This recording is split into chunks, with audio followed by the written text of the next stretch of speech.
Ang tagal ni brother, hindi ako makaalis-alis kasi ihahatid niya ako doon sa gilid, iniwanan niya ako dito sa gitna. alas 3:10 na.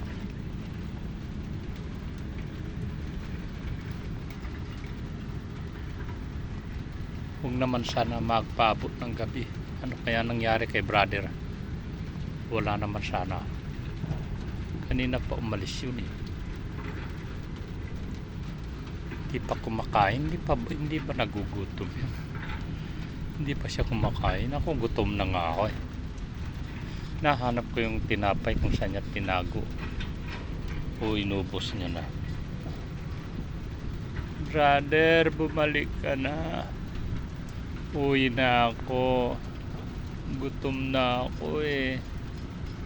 Parang awa mo na brother. Kahit wag mo na akong bigyan ng isda. Uwi na ako. Saan ka ba? Akala ko ikaw yung namimitas pala ng kangkong.